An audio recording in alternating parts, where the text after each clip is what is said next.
Selama 2 dekade, UEA adalah pintu yang tetap dibuka oleh Iran. Semua pintu lain di dunia mulai tertutup. Sanksi Amerika menutup sistem perbankan pada tahun 2010. Pembatasan Eropa semakin ketat pada tahun 2012. Akses ke sistem dolar tertutup rapat pada tahun 2018 ketika Trump membatalkan JCPO dan menerapkan tekanan maksimum. Tapi Anda lihat, Dubai selalu terbuka untuk para elit Iran dan tentu saja pejabat Iran.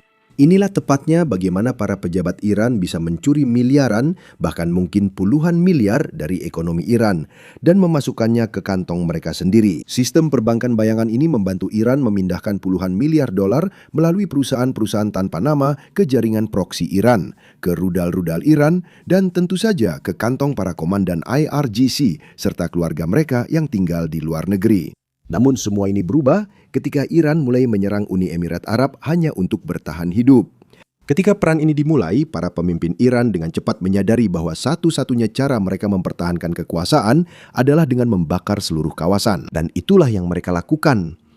Namun sekarang negara-negara ini melawan balik dan para pemimpin Teluk mencari balas dendam. Baru kemarin, Uni Emirat Arab melakukan sesuatu yang belum pernah mereka lakukan selama lebih dari 35 tahun. Mereka keluar dari organisasi OPEC. Mereka menyatakan tidak ingin terlibat dengan Iran. Karena itu, Uni Emirat Arab kini menjadi salah satu produsen minyak independen terbesar di dunia. Namun, mereka tidak berhenti di situ. Mereka juga memburu rekening bank Iran, para elit Iran, dan tentu saja sistem perbankan bayangan Iran yang diandalkan rezim Islam tersebut. Masa depan Timur Tengah sedang berubah selamanya, dan rezim Islam mungkin tidak akan bertahan untuk menyaksikannya. Mari kita mulai dengan OPEC. Bagi yang belum tahu, OPEC adalah kartel internasional negara-negara penghasil minyak, termasuk Iran, yang berkoordinasi untuk menjaga harga minyak tetap tinggi. Mereka tidak sepenuhnya mengendalikan harga minyak karena ada produsen besar di luar OPEC seperti Amerika Serikat, namun tetap memiliki pengaruh signifikan. Dan sekarang pengaruh itu perlahan mulai berkurang. Baru kemarin Uni Emirat Arab mengumumkan bahwa mereka akan keluar dari OPEC mulai 1 Mei. Itu 2 hari lagi. Uni Emirat Arab dulunya adalah produsen terbesar ketiga di OPEC. Atau mungkin mereka masih menjadi produsen terbesar ketiga di OPEC sampai 1 Mei. Tapi sekarang karena mereka keluar dari organisasi itu, negara tersebut jadi punya lebih banyak fleksibilitas untuk menentukan seberapa banyak mereka ingin memproduksi.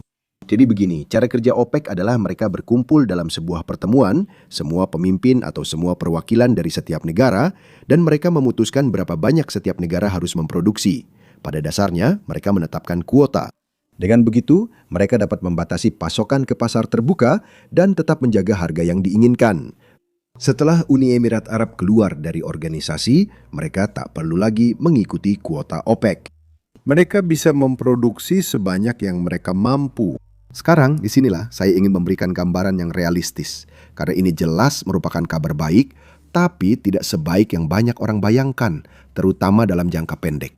Lihatlah kuota dan produksi yang telah dilakukan Uni Emirat Arab di bawah organisasi tersebut. Kuota OPEC Unik Emirat Arab adalah 3,5 juta barel per hari, tetapi produksinya hanya 2,2 juta barel per hari.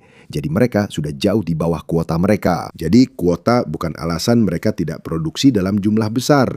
Menteri Energi Uni Emirat Arab menyatakan setelah keluar dari OPEC, mereka bisa menaikkan produksi hingga 6 juta barel per hari jika pasar membutuhkannya dan ada pembeli. Dalam jangka panjang, jika Uni Emirat Arab bisa mencapai 6 juta barel per hari itu, jelas kabar baik bagi semua orang di seluruh dunia yang membeli minyak, pada dasarnya orang-orang seperti Anda dan saya. Mungkin bukan kabar baik bagi perusahaan minyak, tapi siapa peduli?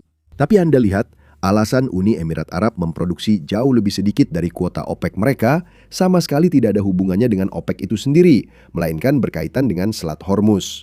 Seperti kalian tahu, Selat Hormuz diblokade Iran, sehingga kapal dan tanker tak bisa keluar masuk. Dan karena itu, Uni Emirat Arab tidak memproduksi sebanyak yang diizinkan OPEC. Tapi mereka punya cara untuk mengatasinya. Lihat peta ini. Kalian lihat, Uni Emirat Arab punya pipa yang melintasi negara itu dan pada dasarnya mengirimkan minyak ke seberang Selat Hormuz. Ini menghindari selat tersebut. Kalau kalian lihat, sebelumnya Uni Emirat Arab hanya memindahkan minyak dari ladang mereka ke pelabuhan terdekat.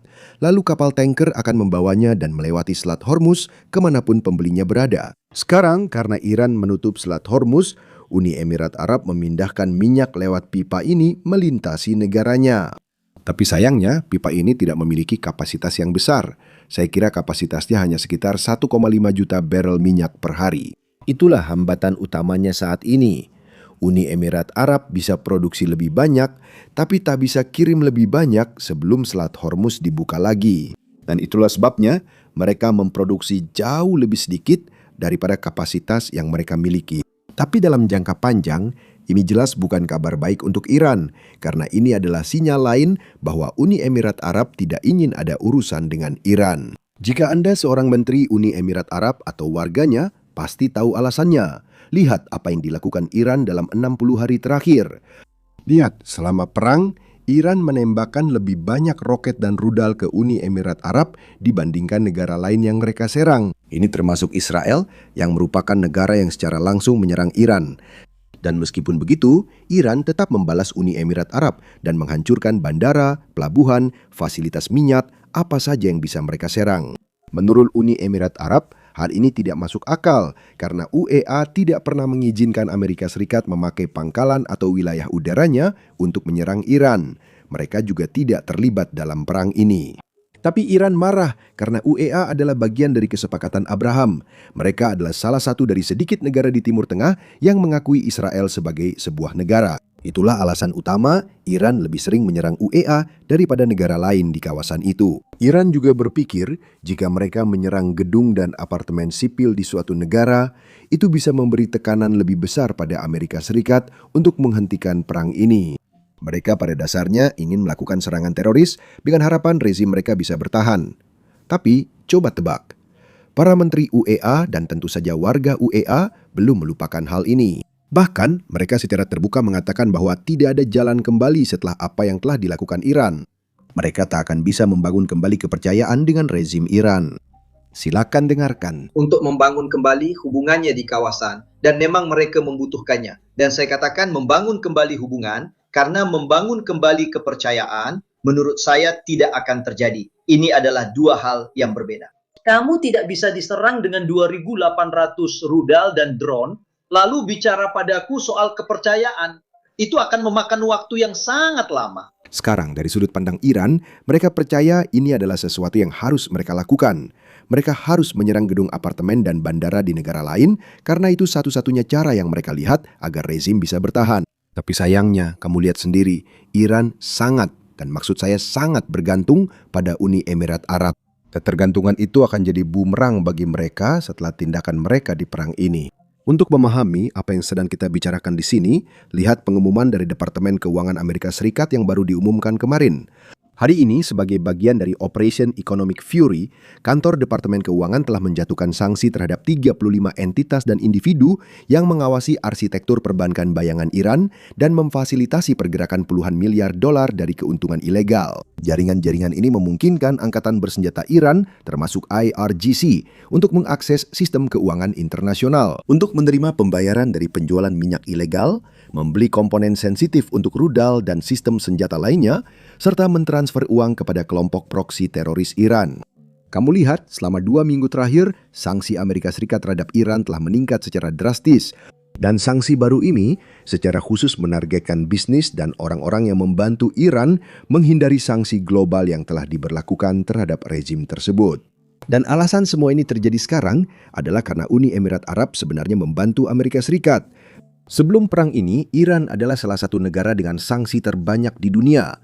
Bahkan sebelumnya paling banyak sebelum Rusia menginvasi Ukraina. Setelah invasi, Putin mengambil posisi teratas. Namun Iran seharusnya tak bisa bertahan lama akibat sanksi-sanksi itu. Tapi Anda lihat, ada beberapa negara di Timur Tengah termasuk Uni Emirat Arab yang bersedia menutup mata ketika bisnis-bisnis Iran menggunakan sistem negara mereka untuk menghindari sanksi. Uni Emirat Arab memiliki undang-undang rumit yang memungkinkan Anda menyembunyikan kepemilikan perusahaan. Rusia juga memanfaatkan hal ini untuk menghindari sanksi sejak invasi ke Ukraina. Pada dasarnya, Anda bisa mendirikan sebuah perusahaan tanpa mencantumkan nama seseorang dan Anda hanya perlu memiliki sertifikat kepemilikan. Itu hanyalah selembar kertas yang menunjukkan siapa pemiliknya. Dan faktanya, ada banyak perusahaan seperti ini di UEA yang memiliki volume perdagangan atau pendapatan hingga puluhan miliar dolar tanpa dunia mengetahui siapa yang berada di balik perusahaan-perusahaan ini. Hal ini sangat menarik bagi orang-orang yang, Anda tahu, ingin menghindari sanksi. Dan Iran sangat memanfaatkan hukum-hukum ini sebelum perang ini dimulai. Sekarang saya tidak tahu dengan kalian, tapi secara pribadi saya kurang bersedia untuk menutup mata ketika seseorang meluncurkan 3.000 rudal dan drone ke arah saya. Dan tebak apa? UEA juga merasakan hal serupa. Sebelum perang, mereka tidak terlalu mempermasalahkan Iran yang memanfaatkan UEA dan sistem perbankannya untuk menghindari sanksi. Namun sekarang mereka mempermasalahkannya. Dan itulah sebabnya sekarang UEA bekerja sangat erat dengan Amerika Serikat untuk menutup semua celah ini dan sistem perbankan bayangan yang dibangun oleh orang-orang Iran. Iran sangat marah tentang hal ini dan saya akan menunjukkan pernyataan mereka kepada Anda sebentar lagi. Anda lihat, orang-orang Iran menyadari bahwa UEA bukanlah negara yang bisa mereka gantikan. Hanya sedikit negara di dunia yang memungkinkan Anda membangun sistem seperti di UEA dan menghindari sanksi. UEA memiliki posisi yang sangat unik, di mana banyak uang keluar masuk negara tersebut, setidaknya sebelum perang ini. Dan itu berarti orang-orang memiliki lebih banyak kesempatan untuk melakukan hal-hal yang Anda tahu, melanggar hukum internasional. Hal seperti itu sangat sulit dilakukan jika Anda pergi ke katakanlah negara lain di tempat lain. Yang terburuk, warga Iran tak hanya kehilangan opsi menghindari sanksi, tapi juga kehilangan uang di rekening bank luar negeri dan perusahaan kripto. Hari ini, Departemen Keuangan mengumumkan pembekuan lebih dari 300 juta dolar kripto dalam Operation Economic Fury. Jika Anda menggabungkan semua ini dan blokade Amerika Serikat yang menyebabkan Iran kehilangan ratusan juta dolar pendapatan ekspor per hari, Anda bisa mengerti mengapa rakyat Iran mulai putus asa. Ini pernyataan dari Menteri Keuangan Scott Bessent kemarin. Pulau Karg, terminal ekspor minyak utama Iran, hampir penuh kapasitas penyimpanannya. Hal ini akan memaksa rezim untuk mengurangi produksi minyak yang mengakibatkan tambahan sekitar 170 juta dolar per hari dalam pendapatan yang hilang dan menyebabkan kerusakan permanen pada infrastruktur minyak Iran. Departemen Keuangan akan terus memberikan tekanan maksimum. Setiap orang, kapal, atau entitas yang memfasilitasi aliran ilegal ke Teheran berisiko terkena sanksi Amerika Serikat. Seperti yang telah kami katakan sebelumnya, blokade Amerika mungkin lebih mematikan daripada bom-bom Ameriksat karena Iran benar-benar tidak mampu menggantikan pendapatan ekspor yang dimilikinya sebelum blokade. Mereka tidak bisa begitu saja mengirimkan minyak melalui pipa atau semacamnya. Dan itu berarti mereka benar-benar kekurangan uang. Mereka kekurangan barang impor. Dan tentu saja mereka kekurangan mata uang asing yang bisa mereka gunakan untuk mengimpor makanan. Jadi inilah respons dari Iran. Dan sekali lagi, mereka secara khusus menargetkan Uni Emirat Arab. Pemimpin Iran yakin bisa menekan negara-negara Teluk agar tunduk. Komite Keamanan Nasional Iran memperingatkan bahwa Uni Emirat Arab sedang mengambil langkah untuk bersekutu dengan Amerika guna melancarkan serangan baru dan bahwa negara itu akan diberi pelajaran. Mereka memberitahu warga Imra untuk waspada. Kini orang Iran kembali membuat kesalahan. Mereka mengira Uni Emirat Arab bertindak sendiri, padahal banyak negara Teluk lain merasakan hal serupa. Namun saat ini Uni Emirat Arab masih menjadi satu-satunya pihak yang paling banyak memberi tekanan. Sekarang sebelum kita membahas para pemimpin Teluk ini dan pernyataan yang mereka sampaikan, saya ingin mengingatkan semua orang untuk menekan tombol like dan subscribe di bawah ini. Itu benar-benar sangat membantu kami, terutama dalam meliput berita yang sedang kami bahas sekarang, karena ada banyak orang, banyak warga Amerika yang benar-benar percaya bahwa Iran sedang memenangkan perang ini. Padahal kenyataannya, para pemimpin Iran masih bersembunyi. Sebuah negara yang memenangkan perang ini tidak perlu bersembunyi di bunker bawah tanah. Iran adalah negara yang kekurangan uang, pendapatan, dan makanan. Itu bukan negara yang sedang menang. Namun entah mengapa, banyak yang masih percaya Iran sedang menang. Karena itu, jika Anda dapat membantu menyebarkan video ini, semoga lebih banyak orang memahami kenyataannya. Sekarang, mari kita lihat apa kata para pemimpin Teluk. Para pemimpin Teluk menolak klaim Iran atas kendali Selat Hormuz. Beberapa negara Timur Tengah mengatakan pada hari Selasa bahwa mereka menolak kendali Iran dan dengan tegas menentang pemberlakuan biaya apapun untuk kapal tanker yang melintasi jalur pelayaran tersebut. Pernyataan ini berasal dari GCC, Dewan Kerjasama Teluk, yaitu koalisi 6 negara Teluk termasuk Bahrain, Kuwait, Oman, Qatar, Arab Saudi, dan tentu saja Uni Emirat Arab. Di Iran, ekonomi terus memburuk dan pemadaman internet masih terjadi. Lebih dari 90 juta warga tidak bisa terhubung dengan dunia luar atau membagikan pengalaman mereka. Ini contoh rezim yang lebih takut pada rakyatnya sendiri daripada siapapun. Untungnya, masih ada beberapa orang yang dapat terhubung ke internet, mungkin lewat celah atau memakai Starlink. Dan mereka membagikan betapa buruknya keadaan di dalam Iran. Lihat laporan ini. Dalam pertemuan, dipresentasikan laporan situasi ekonomi Iran pasca perang. Penyampai laporan yakin Iran hampir mengalami kehancuran ekonomi.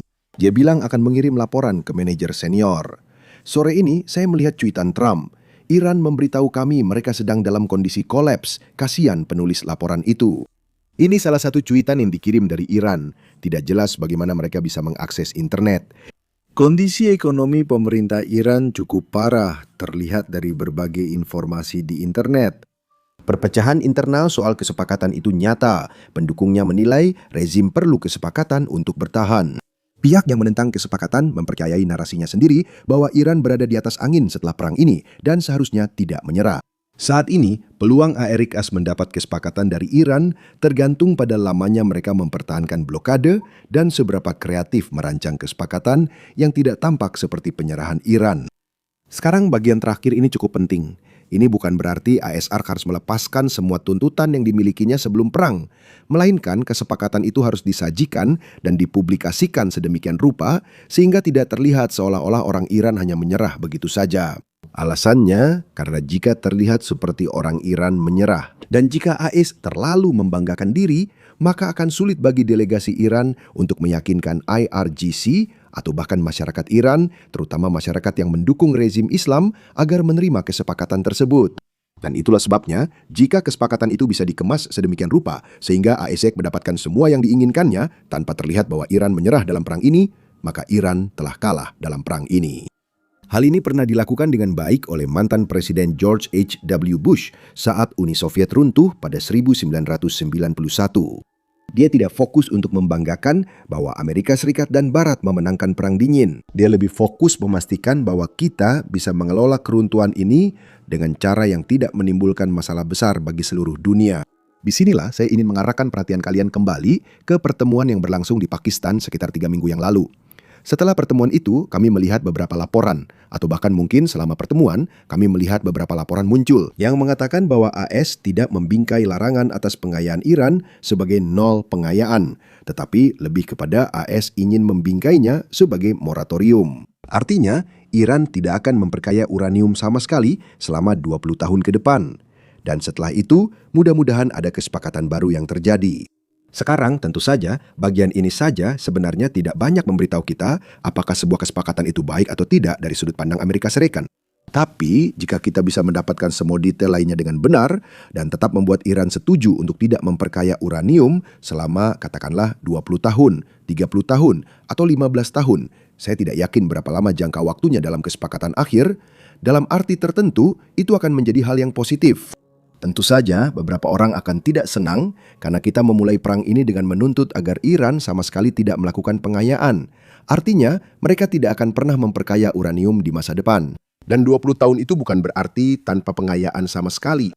Tapi tetap saja, selama kita bisa memasukkan detail lain, pembatas lain, yaitu Iran tidak melakukan sesuatu di luar kesepakatan, seperti membangun fasilitas pengayaan sambil menunggu batas waktu 20 tahun itu berakhir, jika situasi seperti pada kesepakatan 2015 bisa dihindari, saya rasa ini bisa berhasil, meski tetap bergantung pada detail lain. Ini bukan sesuatu yang bisa kita katakan apakah ini kesepakatan yang baik atau tidak tanpa mengetahui semua detailnya. Tapi mari kita lihat apa yang akan terjadi di masa depan. Kemarin kami membahas bahwa Iran mengirimkan kepada Amerika Serikat versi kedua dari proposal perdamaian karena Amerika Serikat menolak yang pertama. Sampai saat ini, kita belum memiliki detail apakah versi kedua ini sudah dikirimkan ke Amerika Serikat atau apa saja isinya atau apa yang akan ada di dalamnya. Jadi itulah alasan saya tidak membahas bagian itu sama sekali di video ini. Tapi begitu kita mendapatkan informasi lebih lanjut tentang hal itu, kami pasti akan membuat video pembaruan. Jadi pastikan untuk tekan tombol like dan subscribe di bawah, dan sampai jumpa di video berikutnya. Sekarang, untuk memahami mengapa Iran bertindak seperti sekarang ini, kita harus kembali dan melihat bagaimana Iran bisa sampai pada posisinya saat ini.